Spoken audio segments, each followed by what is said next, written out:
ಕಡಬ ತಾಲೂಕು ಒಕ್ಕಲಿಗ ಸಂಘದ ವತಿಯಿಂದ ನಡೆಯುವಂಥ ಶಿಲಾನ್ಯಾಸ ಕಾರ್ಯಕ್ರಮ ಮತ್ತು ಸ್ಪಂದನ ಸಹಕಾರಿ ಸಂಘದ ಉದ್ಘಾಟನೆ ಇದೇ ಡಿಸೆಂಬರ್ 26ನೇ ತಾರೀಕಿಗೆ ನಡೀಲಿಕ್ಕಿದೆ. ಇವತ್ತು ನಿಮ್ಮಲ್ಲಿ ನಾನು ಹೇಳ್ತಿರೋದಿಷ್ಟೇ, ನಮ್ಮ ಸಮಾಜದ ಬಂಧುಗಳು ಎಲ್ಲರೂ ಕೂಡ ಈ ಹೊರೆ ಕಾಣಿಕೆಯಲ್ಲಿ ನೀವು ಭಾಗಿಯಾಗಬೇಕು. ಇವತ್ತು ಯಾವ ವ್ಯವಸ್ಥೆಗಳನ್ನು ನಾವು ಮಾಡಿದ್ದೇವೆ ಅಂತ ಹೇಳಿದರೆ, ಪ್ರತಿ ಗ್ರಾಮದಲ್ಲಿ ಕೂಡ ಹೊರೆ ಕಾಣಿಕೆ ಒಂದು ಸಮಿತಿ ಮಾಡಿದ್ದೇವೆ.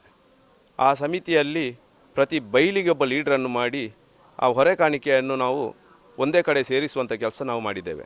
ಅದು ಯಾವ ಥರ ಇರ್ತದೆ ಅಂತ ಹೇಳಿದರೆ, 24ನೇ ತಾರೀಕಿಗೆ ನಾವು ಮಧ್ಯಾಹ್ನ ನಂತರ ಎಲ್ಲ ಹೊರೆ ಕಾಣಿಕೆಯನ್ನು ಒಂದು ಕಡೆ ಸಂಗ್ರಹ ಮಾಡಿ 25ನೇ ತಾರೀಕಿಗೆ ಅದನ್ನು ಆಯಾಯ ಗ್ರಾಮದ ಹೊರೆ ಕಾಣಿಕೆ ಸದಸ್ಯರು ಅಥವಾ ಗ್ರಾಮ ಸಮಿತಿಯ ಅಧ್ಯಕ್ಷರುಗಳು ಅದನ್ನು ರೂಢಿ ಮಾಡಿ ಒಂದು ಕಡೆ ಸೇರಿಸುವಂಥ ಕೆಲಸ ಮಾಡಬೇಕು. 24ನೇ ತಾರೀಕಿಗೆ ಬೈಲುವಾರಲ್ಲಿ ಕಲೆಕ್ಷನ್ ಮಾಡುವಂಥ ಕೆಲಸ, 25ನೇ ತಾರೀಕಿಗೆ ಬೆಳಿಗ್ಗೆ ಬೈಲುವಾರಲ್ಲಿ ಕಲೆಕ್ಟ್ ಆದದನ್ನು ಒಂದು ಕಡೆ ಸೇರಿಸುವಂಥ ಕೆಲಸ.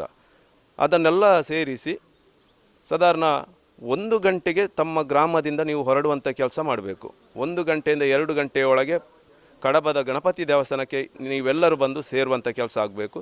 ಅಲ್ಲಿಂದ 3 ಗಂಟೆಗೆ ನಾವು ಮೆರವಣಿಗೆ ಮೂಲಕ ಹೊರೆ ಕಾಣಿಕೆಯನ್ನು ಕಡಬಪೇಟೆಯಲ್ಲಿ ಮೆರವಣಿಗೆ ಮೂಲಕ ನಾವು ತರಲಿಕ್ಕಿದ್ದೇವೆ.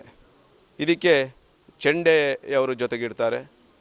ಅದರ ಜೊತೆಗೆ ಎಲ್ಲ ನಮ್ಮ ತಾಲೂಕು ಸಂಘ, ಮಹಿಳಾ ಸಂಘ ಮತ್ತು ಯುವ ಸಂಘ ಜಂಟಿಯಾಗಿ ಎಲ್ಲರೂ ಈ ಒಂದು ಕಾರ್ಯಕ್ರಮದಲ್ಲಿ ಇರ್ತಾರೆ. ನಾನು ನಿಮ್ಮಲ್ಲಿ ಕೇಳ್ತಿರೋದಿಷ್ಟೇ, ಪ್ರತಿ ಮನೆಯಿಂದ ಕೂಡ ಕನಿಷ್ಠ ಒಂದು 2 ಗೊನೆ ಅಡಿಕೆ ಮಿಕ್ಕಿ 5 ಆಗ್ಬೋದು 10 ಆಗ್ಬೋದು. ಒಂದು ವೇಳೆ ಅಡಿಕೆ ತೆಗಿಲಿಕ್ಕೆ ಜನ ಇಲ್ಲ ಅಂತೇಳಿ ನೀವು ಹೇಳೋದಿದ್ರು ಕೂಡ ನಿಮ್ಮಲ್ಲಿ ಈಗ ಕೊಯ್ಲಾದ ಅಡಿಕೆ ಇರ್ತದೆ, ಅದರಲ್ಲಿ ಒಂದು 250 500 ಅಡಿಕೆಯನ್ನು ಗೋಣಿಗೆ ತುಂಬಿಸಿ ಆದರೂ ನೀವು ಹೊರೆಯನ್ನು ಕಳಿಸಬೇಕು. ಜೊತೆಗೆ ತೆಂಗಿನಕಾಯಿ ಇದ್ದವರು ಕೂಡ ಕನಿಷ್ಠ ಒಂದು 10 ತೆಂಗಿನಕಾಯಿಯಿಂದ ಮಿಕ್ಕಿ ಸಾಧ್ಯ ಆದರೆ 100 ಕೂಡ ಆಗ್ಬೋದು. ಒಂದು ಗ್ರಾಮದಿಂದ ಒಂದು 2-3 ಪಿಕಪ್ ಬರುವಂಥ ಕೆಲಸ ಆಗಬೇಕು. ನೀವು ಬರೇ ಪಿಕಪ್ ಮಾತ್ರ ಅಲ್ಲ, ನಮ್ಮ ಸ್ವಂತ ವಾಹನವನ್ನು ಕೂಡ ಹೊರೆ ಕಾಣಿಕೆಯನ್ನು ತುಂಬಿಸಿಕೊಂಡು ಬರುವಂಥ ಕೆಲಸ ಆಗಬೇಕು.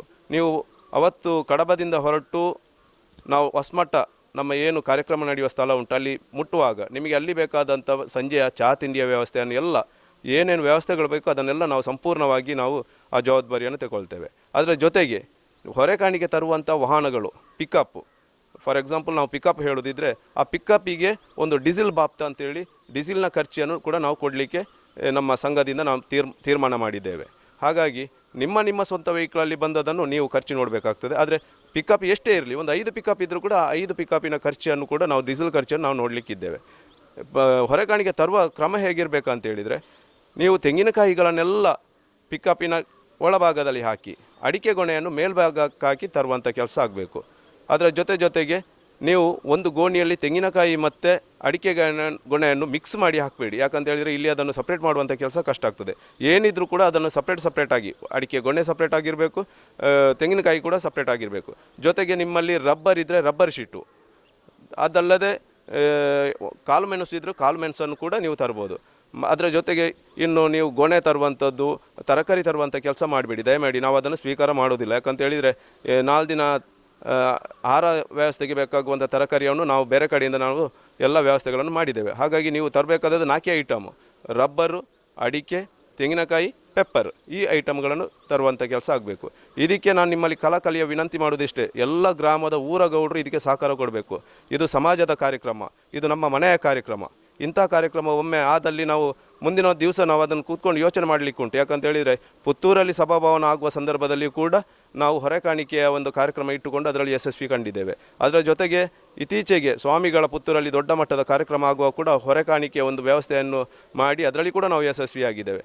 ಇವತ್ತು ಕೂಡ ನಮ್ಮ ಕಡಬದಲ್ಲಿ ಆಗುವಂಥ ಒಂದು ಶುಭ ಕಾರ್ಯಕ್ರಮಕ್ಕೆ ಕೂಡ ನಾವು ನಮ್ಮ ಸಮಾಜದವರು ಕೃಷಿಕರಿದ್ದ ಕಾರಣ ನಾವು ಹೆಚ್ಚಿನವರು ನಮ್ಮ ಕೃಷಿ ಉತ್ಪತ್ತಿ ಏನುಂಟು ಅದನ್ನು ತಂದು ನಮ್ಮ ಸಮಾಜಕ್ಕೆ ಒಪ್ಪಿಸುವಂಥ ಕೆಲಸ ನಿಮ್ಮಿಂದ ಆಗಬೇಕು. ಇವತ್ತು ಯಾಕೆ ಇದನ್ನು ಹೇಳ್ತಾ ಇದ್ದೇನೆ ಅಂತ ಹೇಳಿದರೆ, ಎಲ್ರಿಗೂ ನಮ್ಮ ಕುಟುಂಬಕ್ಕೆ ಒಂದು ತರವಾಡು ಮನೆ ಅಂತ ಹೇಳಿರ್ತದೆ.